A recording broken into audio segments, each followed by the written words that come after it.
नमस्कार. लग्नानंतर होईलच प्रेम या मालिकेच्या आजच्या भागामध्ये मी तुम्हा सर्वांचे अगदी मनपूर्वक स्वागत करते. आजच्या भागामध्ये आपल्याला पाहायला मिळतं रम्या हातात मंगळसूत्र घेऊन स्वप्न पाहत असते. त्याचवेळी वसुआत्या तिथे येतात आणि रम्याला विचारतात, रम्या अगं काय करतेस तू? तुझ्या मुठीत काय आहे? रम्या आपल्या हातातील वस्तू वसुआत्यांना दाखवते. ते पाहून वसुआत्यांना धक्काच बसतो. रम्या वसुआत्यांना म्हणते, आई, भातुकलीतलं मंगळसूत्र, जे मंगळसूत्र लहानपणी पार्थने स्वतःच्या हाताने माझ्या गळ्यात घातलं होतं आणि आजही मी ते जपून ठेवलं आहे. आई, म्हणतात ना, जर आपण एखादी गोष्ट अगदी मनापासून मागितली आणि त्यासाठी प्रयत्न केले तर ती गोष्ट आपल्याला नक्कीच मिळते. असं म्हणत आता रम्या ते मंगळसूत्र आपल्या गळ्याला लावून पाहते आणि वसुआत्यांना म्हणते, आणि बघ नाही, माझं नशीब मला कुठे घेऊन आलं आहे. आता वसुआत्यांनाही खूप वाईट वाटत असतं, परंतु रम्या मात्र पार्थसोबत लग्न करून संसार करायचं स्वप्न पाहत असते. आता रम्या वसुआत्यांना म्हणते, आई, आपल्या हाती जो हुकमी एक्का लागलाय ना, तो माझ्या पार्थची राणी मला नक्कीच बनवेल. वसुआत्याही त्या क्षणाची वाट पाहत असतात. रम्या म्हणू लागते, आत्तापर्यंत आपण खूप प्रयत्न केलेत, परंतु आपल्या हाती काहीच पुरावा नव्हता, परंतु आता आपल्या हाती खूप मोठा पुरावा आहे. एकदा का पार्थने काव्या आणि जीवाचा तो फोटो पाहिला आणि एकदा का त्याला त्यांच्या प्रेम प्रकरणाबद्दल कळालं ना, की पार्थ मग मात्र काव्याला आपल्या आयुष्यात क्षणभरासाठीही ठेवणार नाही. मग पार्थ तिच्या गळ्यातलं ते मंगळसूत्र स्वतःच्या हातानेच काढून घेईल. असं म्हणत रम्या खुश होते. रम्या वसुआत्यांना म्हणते, आई, त्या क्षणाची मी आतुरतेने वाट पाहत आहे. आई, हे सगळं काही असंच होईल ना? वसुआत्या म्हणतात, हो रम्या, तू म्हणतेस ना, मग सगळं काही तसंच होणार आहे, काळजी करू नकोस. रम्या म्हणते, हो आई, असंच व्हायला पाहिजे. काही झालं तरी पार्थच्या नावाचं मंगळसूत्र मला माझ्या गळ्यात घालायचं आहे. मी वाट पाहते की कधी एकदा खरं मंगळसूत्र पार्थ माझ्या गळ्यात घालतो आणि त्या क्षणाची मी आतुरतेने वाट पाहत आहे. वसुआत्या म्हणतात, हो रम्या, सगळं काही तुझ्या मनासारखंच होणार आहे. आता रम्याला खूप घाई झालेली असते. वसुआत्या म्हणतात, रम्या शांत हो, सगळं काही होईल अगदी आपल्या मनासारखं, परंतु घाई करायची नाही.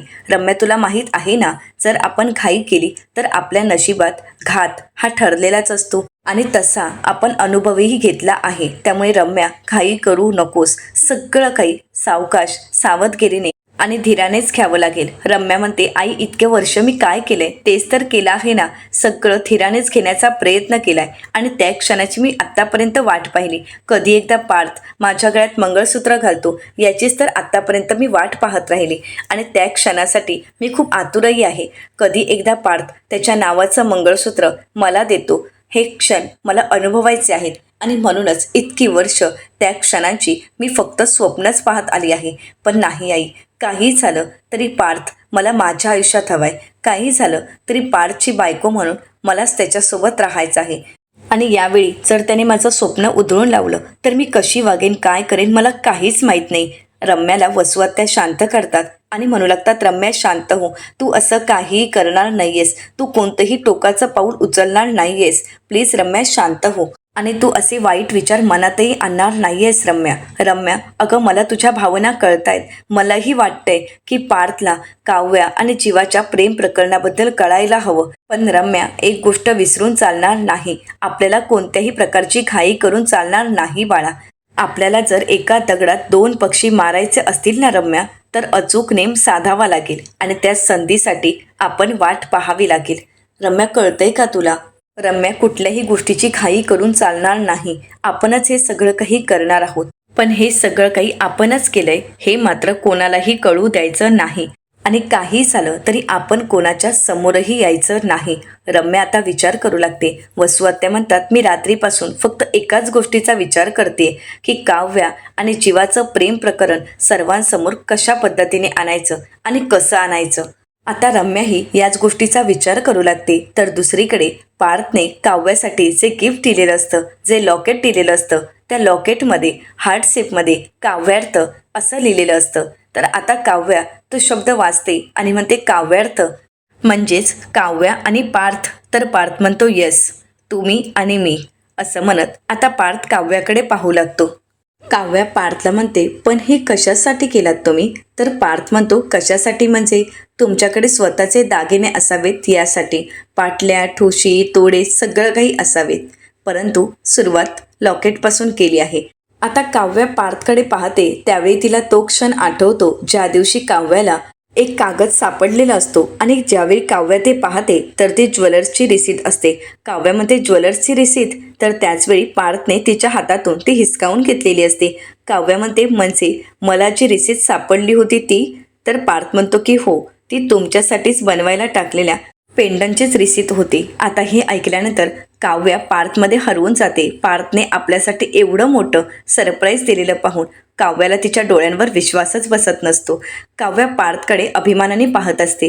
तर दुसरीकडे पाहायला मिळतं नंदिनी सुद्धा जीवाचं कौतुक करते आणि म्हणू लागते, कमाल, किती सुंदर साडी आहे, पण साडी का आणलीत? आता मात्र जीवा नंदिनीला म्हणतो, तुम्हा बायकांचा नक्की प्रॉब्लेम काय असतो? म्हणजे बघा ना, नवऱ्याने गिफ्ट आणला तरी सुद्धा प्रॉब्लेम, नाही आणला तरी सुद्धा प्रॉब्लेम, दुखणं काही संपत नाही यार. नक्की तुमच्या मनात काय चालू असतं काहीच कळत नाही. तर आता नंदिनी म्हणू लागते, मी तुम्हाला असं काही म्हणाले आहे का? पण तुम्ही अचानकच अशी साडी घेऊन आलात म्हणून मी तुम्हाला विचारलं. तर जीवाला नंदिनीला कसं समजवावं काहीच कळत नाही. जीवा म्हणतो, हे भगवान. असं म्हणत जीवा नंदिनीला म्हणतो, तुम्ही नेहमी पंजाबी ड्रेस घालता म्हणून म्हटलं तुमच्यासाठी एक छान एखादी साडी घेऊन जावी आणि म्हणूनच मी तुमच्यासाठी साडी घेऊन आलो. तर आता नंदिनी या शब्दाचा वेगळा अर्थ काढत म्हणते, म्हणजे मी तुम्हाला पंजाबी ड्रेसमध्ये आवडत नाही? तर वाटलंच होतं तुम्हाला असंच म्हणायचं असेल. मग मला सांगायचं ना की मला पंजाबी ड्रेस छान दिसत नाही किंवा तू मला पंजाबी ड्रेसमध्ये आवडत नाहीत. पण नाही, आता तर मी ठरवलंच आहे उद्यापासून साडीच नेसायची. जर तुम्हाला मी पंजाबी ड्रेसमध्ये आवडतच नसेल तर मग मी पंजाबी ड्रेस घालून काय उपयोग आहे? आता नंदिनीची बडबड चालू होते. अक्षरशः जीवा तिच्यासमोर हात जोडतो आणि म्हणतो, ए चकाचक बाई, जरा शांत होशील का? माझं ऐकून तरी घेशील का? अगं जरा तरी ब्रेक लाव. एकदा का फलाटावरून गाडी सुटली की सुसाट सुटते तुझी गाडी, मग कुठे ब्रेक लावतच नाही आणि कोणाचं काही ऐकूनही घेत नाही. असं म्हणत जीवा आता नंदिनीला शांत करतो. नंदिनी मात्र चांगलीच जीवावर चिडलेली असते. आता जीवा नंदिनीला समजावत म्हणतो, चकाचकवाली बाई, तुम्ही तर पंजाबी ड्रेसमध्ये कमाल दिसता. नंदिनी, तू या पंजाबी ड्रेसमध्ये खरंच कमाल दिसतेस, परंतु साडी स्पेशल आहे की नाही म्हणूनच मी तुझ्यासाठी एक साडी घेऊन आलो आहे. आता बघ ना, रोज थंडगार पेयर पिणं आणि कधीतरी ओकेजनच्या वेळी स्कॉच काढून हळूहळू घोटघोट पिणं यात किती वेगळी मजा असते. आता मात्र नंदिनी अजून चिडलेली असते. नंदिनी म्हणू लागते, तुम्हाला साडीचं महत्त्व सांगायचं होतं, मग त्यात दारूचं उदाहरण तुम्ही का दिलं? तुम्ही पुन्हा एकदा दारू प्यायला सुरुवात केली आहे का? आता मात्र जीवाच्या या बोलण्यामुळे नंदिनी चांगलीच चिडलेली असते. नंदिनी म्हणू लागते, म्हणजे तुम्ही पुन्हा एकदा दारू प्यायला सुरुवात केली आहे? तर जीवा म्हणतो, हो नंदिनी, तुला तर माहीतच आहे ना की कामाचा ट्रेस किती वाढत चालला आहे आणि त्यामध्ये थोडं तरी स्वतःला रिलॅक्स करावंच लागतं ना, म्हणून थोडी थोडी प्यायला सुरुवात केली आहे. पण तुला कळालं नाही ना, मग झालं तर?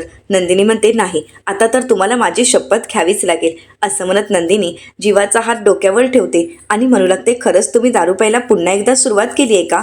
तर जीवा म्हणतो, चकाचकवाली बाई, खरंच मी माझ्या बायकोची शपथ घेऊन सांगतोय की मी दारूच्या थेंबालाही स्पर्श केला नाही. आता हे ऐकल्यानंतर नंदिनी म्हणते, वा, म्हणजे तुम्ही माझी फिरकी घेताय का? तर जीवा म्हणतो, फिरकी तर घ्यावीच लागेल, कारण तू माझ्यावर अविश्वास दाखवला, मग मला थोडी फिरकी तर घ्यावीच लागेल ना. असं म्हणत जीवा आता नंदिनीची मस्करी करत असतो. परंतु नंदिनी जीवावर चांगलीच चिडलेली असते. आता जीवा नंदिनीला म्हणतो, एक गोष्ट लक्षात ठेव, काही झालं तरी तुला दिलेला शब्द मी कधीच मोडणार नाही. एक वेळ तुझ्या हातचा तो स्पेशल काढा तो मी प्यायला तयार आहे, कारण तो जगात भारी असतो. तर नंदिनी म्हणू लागते, जगात भारी तर ही साडी आहे आणि ही साडी मला खरंच खूप आवडली आहे. आता नंदिनी जीवाला थँक्यू बोलते.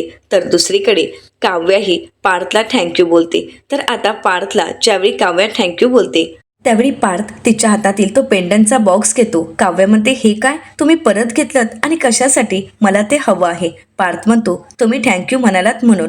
तर काव्या म्हणते, बरं, मी थँक्यू म्हणत नाही, परंतु माझी भेटवस्तू मला मिळायलाच हवी. पार्थ आता ते पेंडंट काव्याच्या हातात देतो आणि विचारतो, खरंच तुम्हाला हे पेंडंट आवडलं आहे का? तर काव्या म्हणते, हो खरंच आवडलं आहे. पार्थ म्हणतो, खरंच ना? तर आता काव्या म्हणू लागते, हो खरंच खूप आवडलं आहे आणि हे माझ्यासाठी खूप स्पेशलही आहे. पार्थ म्हणतो, तुमच्यासाठी हे पेंडंट बनवताना इतका विचारात पडलो होतो ना की मला आईचा सल्लाही घ्यावा लागला, कारण मला काहीच कळत नव्हतं आणि त्यापेक्षाही जास्त तुमची भीती वाटत होती. तुम्हाला हे पेंडंट आवडेल की नाही? आणि त्यात ज्यावेळी मी आईला विचारलं त्यावेळी आईने मला काय सांगितलं माहिती आहे का? काव्यासाठी मंगळसूत्र बनव. तर मी आईला म्हणालो की काव्याकडे मंगळसूत्र तर आहेच. तर आई म्हणाली, बायकांचं कसं असतं माहीत आहे का पार्थ? नवरा एकच हवा असतो, परंतु मंगळसूत्र कितीही केली तरी चालतात बायकांना. आता मानिनी ताईंचं हे बोलणं ऐकून काव्याला हसू येतं. तर पार्थ काव्याला म्हणतो, खरं तर मी मंगळसूत्रच बनवायला टाकलं होतं, परंतु नंतर फोन करून ते कॅन्सल केलं आणि पेंडंट बनवायला सांगितलं. पेंडंटमुळे माणसाला स्वातंत्र्य मिळतं. आता पार्थचे हे शब्द ऐकल्यानंतर काव्या पार्थला म्हणते, 1 मिनिट, या पेंडंटचा आणि स्वातंत्र्याचा काय संबंध? तर आता पार्थ काव्याला म्हणतो, हे पेंडंट तुम्ही चैनमध्येही घालू शकता किंवा मग मंगळसूत्रामध्येही.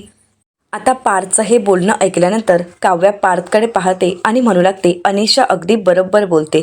तुम्ही ना प्रत्येकाच्या मनाचा विचार करता. खरंच तुम्ही दुसऱ्याचा किती विचार करता? आता काव्याला पार्थच्या बोलण्याचा आणि त्याच्या विचारांचा खूप अभिमान वाटत असतो. आता काव्या खूप खुश होते आणि पार्थला म्हणते, पार्थ हे गिफ्ट खरंच खूप मला आवडलं आहे. पार्थ म्हणतो, थोडक्यात काय, सरप्राईज गिफ्ट दिलेले तुम्हाला आवडायला लागले आहेत तर चला तर मग आता यापुढे प्रत्येक दिवसाला एक असं म्हटलं तर 365 दिवसांना एक एक गिफ्ट असे मी 365 गिफ्ट तुम्हाला देणार आहे. आता हे ऐकल्यानंतर काव्याला तिचा भूतकाळ आठवतो. काव्याला आठवतं जीवाने सुद्धा तिच्या वाढदिवसानिमित्त अशी 365 गिफ्ट तिला दिलेली असतात. हे सर्व क्षण काव्याला आठवतात आणि त्याचवेळी काव्याला गुरुजींचे शब्द आठवतात. गुरुजी म्हणालेले असतात की आतापर्यंत अपूर्ण राहिलेली गोष्ट, अपूर्ण राहिलेलं काम तुम्हाला पूर्ण करायचं आहे. काव्य मनाशीच म्हणते, गुरुजी म्हणाले त्याप्रमाणे अपूर्ण राहिलेलं काम पूर्ण करायचं आहे. म्हणजेच मी माझा अर्धवट भूतकाळ पार्थ यांना सांगितलाच आहे, परंतु आता त्यांना माझ्या पूर्ण भूतकाळाबद्दल सांगावंच लागेल आणि ते मी सांगणार आहे. 16 डिसेंबर अगोदर माझा भूतकाळ मी पार्थना सांगणार आहे. असं म्हणत आता आपल्या भूतकाळाबद्दल पार्थशी बोलायचं काव्याने ठरवलेलं असतं. तर दुसरीकडे नंदिनी आरशासमोर उभी राहते आणि साडी खांद्यावर ठेवून पाहते. नंदिनीला ती साडी खूप आवडलेली असते. नंदिनी साडीचं आणि जीवाचं खूप कौतुक करू लागते. तर जीवा म्हणू लागतो, ही साडी खरंच खूप स्पेशल आहे आणि या साडीची खूप स्पेशल स्टोरी सुद्धा आहे. आता नंदिनी जीवाला म्हणते, स्टोरी? कोणती स्टोरी आहे? तर जीवा नंदिनीला म्हणतो, मी ज्यावेळी 12वीला होतो ना त्यावेळी मी कॉम्पिटिशनसाठी गेलो होतो आणि तिथे माझ्या नाटकाला फर्स्ट प्राईज मिळालं होतं आणि तेव्हा जे काही पैसे मिळाले होते त्यातून मी 2 साड्या घेतल्या होत्या. नंदिनी म्हणते, 2 साड्या कोणासाठी? तर जीवा म्हणतो, 1 साडी आईसाठी आणि 1 साडी बाबांच्या आईसाठी. तर आता नंदिनी म्हणते, म्हणजे आईच्या आईसाठी साडी नाही का घेतली तुम्ही? तर जीवा म्हणतो, आईच्या आईसाठी साडी? ती देण्यासाठी मला वर जावं लागलं असतं. नंदिनी म्हणते, काही बोलू नका हा. तर जीवा म्हणतो, परंतु बाबांच्या आईचं आणि माझं नातं खूप घट्ट होतं. आम्ही एकमेकांसाठी खूप स्पेशल होतो, परंतु त्यानंतर आजी मला सोडून गेली. तर त्यानंतर जीवा म्हणतो, पण त्यावेळी मी ठरवलं होतं की घेताना यानंतर 3 साड्या घ्यायच्या. तर नंदिनी म्हणते, कोणासाठी? जीवा म्हणतो, 1 आईसाठी, 1 बाबांच्या आईसाठी. असं म्हणत जीवा नंदिनीकडे येतो आणि म्हणतो, 3री साडी? तर नंदिनी विचारते, कोणासाठी? जीवा म्हणतो, 3री साडी माझ्या मुलीच्या आईसाठी. आता नंदिनी लाजतच बाजूला जाते. जीवा म्हणतो, काय झालं? नंदिनी म्हणते, काही नाही, तुम्ही सुद्धा ना काहीही बोलत असता. जीवा म्हणतो, मग तुम्ही काय एवढ्या लाजताय? नंदिनी म्हणते, मी कुठे लाजतीये? जीवा म्हणतो, मी सगळं काही पाहिलंय, तुम्हाला पटलंय ना माझं म्हणणं? नंदिनी म्हणते, जीवा काय चाललंय तुमचं हे? आता तुम्ही माझ्यासाठी एवढं स्पेशल गिफ्ट दिलं आहे, मग मी सुद्धा तुमच्यासाठी काहीतरी स्पेशल गिफ्ट द्यायलाच हवं ना. सांगा बरं, तुम्हाला काय गिफ्ट हवं आहे माझ्याकडून? तुम्ही जे सांगाल ते गिफ्ट मी द्यायला तयार आहे. जीवा म्हणतो, असं काही नाही, मी तुम्हाला गिफ्ट दिलं म्हणजे तुम्ही सुद्धा मला गिफ्ट द्यायला हवं, असं काहीच नाही आहे. आणि नंदिनी मला सांगा, अहो त्या दिवशी मी तुमच्या कपाळावर किस केली होती, मग तू केली आहेस का माझ्या कपाळावर किस? असं म्हणत नकळतच जीवा त्याच्या मनातील भावना बोलून मोकळा होतो. आता जीवाचं हे बोलणं ऐकून नंदिनी शांतच होते. ती जीवाकडे पाहू लागते. आता जीवा नंदिनीला म्हणतो, ते मी. नंदिनी म्हणते, असू देत, होतं असं फ्लोमध्ये. तर त्यानंतर नंदिनी म्हणते, ते राहू देत, पण मी तुम्हाला गिफ्ट काय देऊ ते तर सांगा.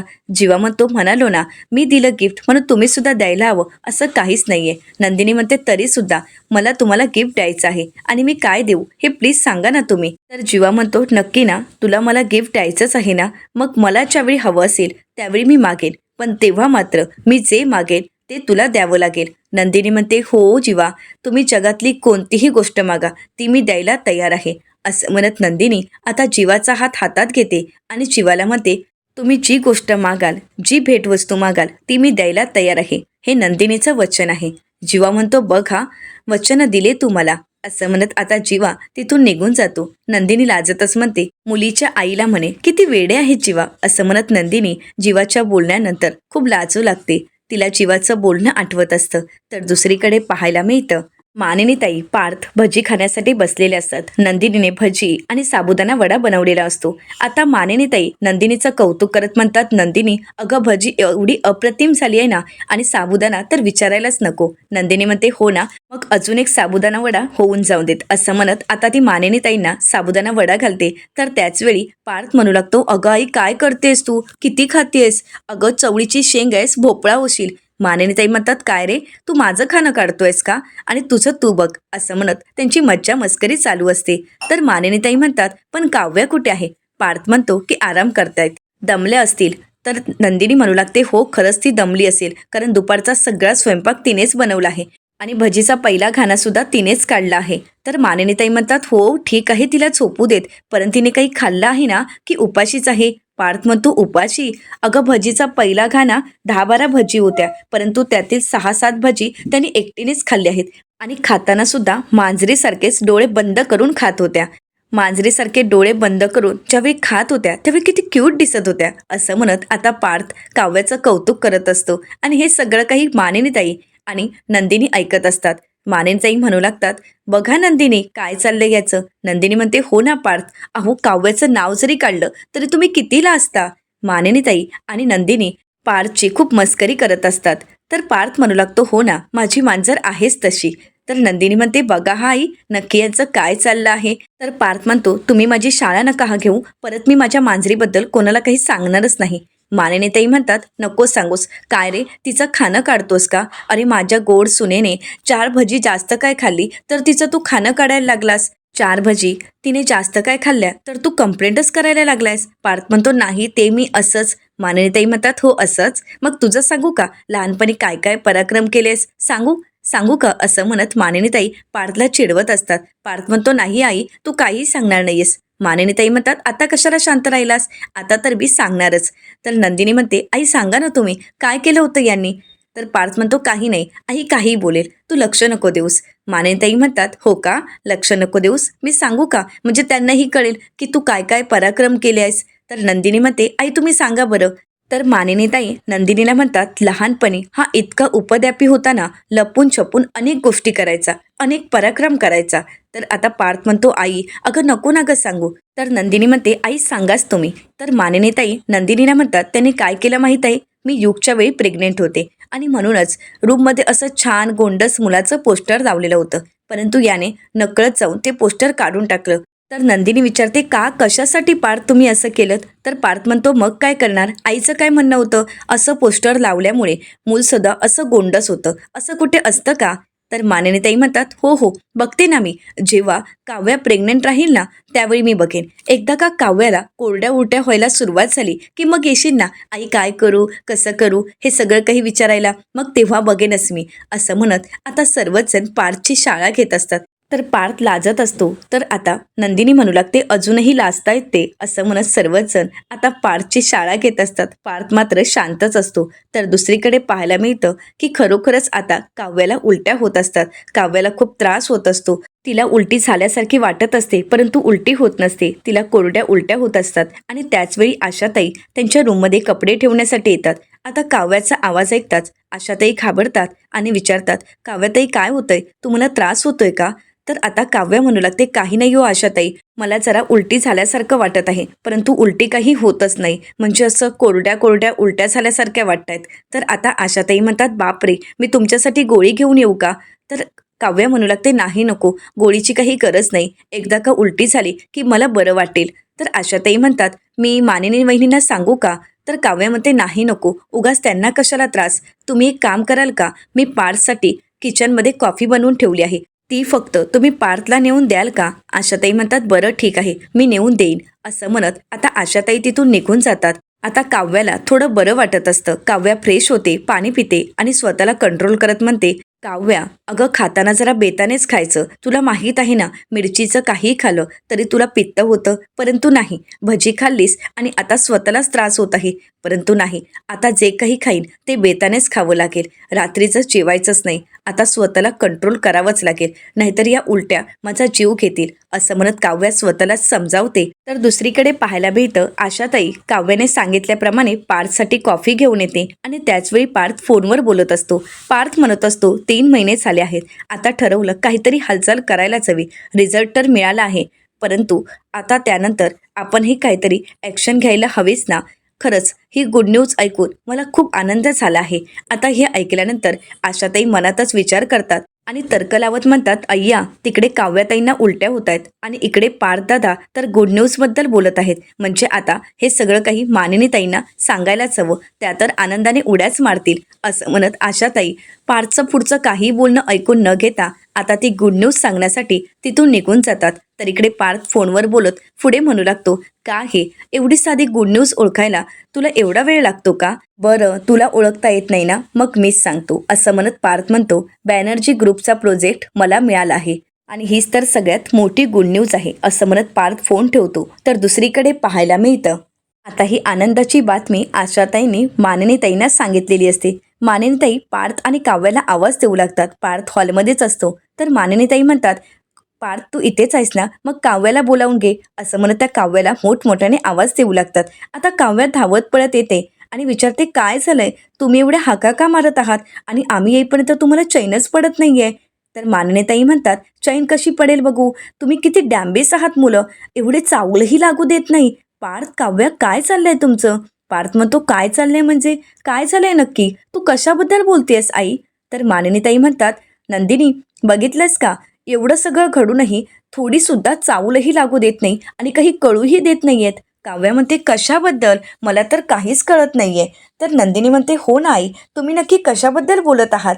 तर आता मानिनीताई नंदिनीला म्हणतात, तूच विचार तुझ्या बहिणीला. तर नंदिनी आता काव्याला म्हणते, काव्या गं, काय झालंय? आई नक्की कशाबद्दल बोलत आहेत? आता काव्या काहीच सांगत नसते. तर मानिनीताई म्हणतात, बघितलंस का, अजूनही तोंड उघडत नाहीयेत. काव्या, तुला उलट्या होत आहेत ना? तर काव्या म्हणते, हो, म्हणजे होत आहेत मला उलट्या, होत होत्या. तर नंदिनी म्हणते, काय काव्या, तुला उलट्या होत आहेत? तर काव्या म्हणते की हो ताई, उलट्या झाल्यासारख्या वाटतायत पण उलट्या होतच नाहीये असं काहीतरी. तर नंदिनी म्हणते, म्हणजे तुला कोरड्या उलट्या होत आहेत का? काव्या म्हणते, हो, त्याच टाईप. आता मात्र नंदिनी खुश होते आणि काव्याला मिठी मारते आणि म्हणते, काव्य, मी खरंच खूप खुश आहे, प्रगती आहे. आता मात्र पार्थला काहीच कळत नाही. पार्थ म्हणतो, प्रगती आहे म्हणजे नक्की तुम्हाला काय म्हणायचं आहे? तर मानिनीताई म्हणतात, बघ नंदिनी, एवढं सगळं होऊन सुद्धा अजून सुद्धा ह्यांना आम्हाला ठाम ठिकाणा लागू द्यायचा नाहीये. पार्थ म्हणतो, कशाबद्दल? मानिनीताई म्हणतात, पार्थ, अरे तू फोनवर बोलत होतास आणि ते आशाने ऐकलं म्हणूनच आम्हाला ही गुड न्यूज कळाली आहे. पार्थ म्हणतो, मला सुद्धा आजच कळाली आणि म्हणूनच मी सोशल मीडियावर पण टाकणार होतो. तर मानिनीताई म्हणतात, वेडा आहेस का? अरे, अगोदर कोणालाही काही सांगायचं नसतं. जोपर्यंत आपण चोर रोटी भरत नाही तोपर्यंत कोणाला काही कळू द्यायचं नाही. आता हे सगळं काही रम्याने ऐकलेलं असतं. रम्याला धक्काच बसतो. रम्या म्हणते, कोणाची चोरोटी? तर आता मानिनीताई म्हणतात, काव्याची. आता मात्र रम्याला धक्काच बसतो. पार्थलाही काही कळत नाही आणि इकडे काव्यालाही काही कळत नसतं. आता काव्या नंदिनीला म्हणते, माझी चोरोटी ताई, अगं कशासाठी? तर मानिनीताई म्हणतात, कळेल कळेल, हळूहळू सगळं काही कळेल. आणि हो, हळूहळू सगळं काही कळेल. 3 महिन्यांनी चोरोटी भरायची असते, 7 महिन्यानंतर डोहाळे जेवण करायचं असतं आणि 9 महिने झालेत की गोंडस बाळ. असं म्हणत मानिनीताई आणि नंदिनी बाळाचा गोड असा आवाज काढू लागतात. आता मात्र काव्याला धक्काच बसतो. इकडे मात्र रम्या घाबरूनच गेलेली असते, कारण रम्याचं स्वप्न उद्ध्वस्त होईल की काय ह्याचीच रम्याला भीती वाटत असते. तर आशाताई म्हणतात, मला तरी वाटतं की या दोघांना जोडीच व्हायला पाहिजेत. आता हे ऐकल्यानंतर काव्या म्हणते, काय बोलताय तुम्ही हे? तर पार्थ म्हणतो, 1 मिनिट. असं म्हणत पार्थ काव्याकडे येतो आणि म्हणतो, काव्या प्रेग्नेंट आहेत. आता मात्र रम्या पूर्णपणे भितरून गेलेली असते. तर काव्या म्हणते, काय बोलताय तुम्ही देशमुख? तर आता पार्थ काव्याला हळू आवाजातच विचारतो, काल रात्री? तर पार्थला हे बोलताना ऐकूनच काव्या म्हणते, देशमुख, तुम्हाला कळतंय का तुम्ही काय बोलताय? तर आता या दोघांचं असं बोलणं ऐकून मानिनीताई नंदिनीला म्हणतात, नंदिनी पाहिलंयस ना या दोघांचं काय चाललंय? अगं यांना तर सत्य सांगायचंही नाहीये आणि दोघांचं काय चाललंय त्यांचं त्यांनाही कळत नाहीये.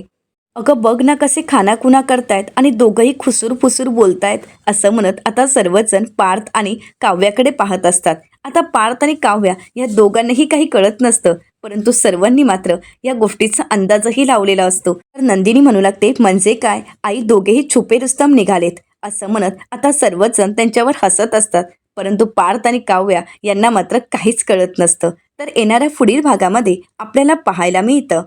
तर या सगळ्यांच्या गप्पा चालू असतात. त्याचवेळी त्या ठिकाणी जीवा येतो आणि विचारतो, काय झालंय, कशाबद्दल बोलताय तुम्ही? तर नंदिनी आता जीवाला म्हणते, लवकरच तुम्ही काका होणार आहात. आता हे ऐकल्यानंतर जीवा शांतच होतो, त्याला धक्काच बसतो. आता जीवाचा तो चेहरा पाहून नंदिनी विचारते, काय झालं, तुम्हाला का असं एवढं अस्वस्थ वाटत आहे? आता मात्र जीवा शांतच असल्यामुळे नंदिनी जीवाकडे पाहू लागते. तर इकडे रम्याचा मात्र खूप संताप होत असतो. रम्या म्हणू लागते, काव्याला बाळ होणं शक्यच नाहीये. आता मात्र हे ऐकताच पार्थला खूप राग आलेला असतो. पार्थ रम्याला म्हणतो, रम्या तू काय बोलतेस? रम्या म्हणते, हो मी खरं तेच बोलत आहे. कारण काव्याला बाळ होऊच शकत नाही. कारण हे दोघे तुम्हा दोघांना एकत्र येऊच देऊ शकत नाही. कारण काव्य आणि असं म्हणत आता रम्या शांतच होते. आता रम्या काव्या आणि जीवाच्या भूतकाळाबद्दल सर्वांना सांगेल का? आणि जर सांगितलं तर पार्थ पुढे कोणतं पाऊल उचलेल हे पाहणं अतिशय रंजक ठरणार आहे. मित्रांनो, अशाच मालिकांचे नवनवीन अपडेट पाहण्यासाठी चॅनलला नक्कीच सबस्क्राईब करा. आजचा हा व्हिडिओ तुम्हाला कसा वाटला हे कमेंट करून नक्कीच कळवा. आणि हो, आजचा हा व्हिडिओ आवडला असेल तर व्हिडिओला लाईक करायलाही विसरू नका. व्हिडिओ पाहिल्याबद्दल तुम्हा सर्वांचे अगदी मनपूर्वक धन्यवाद.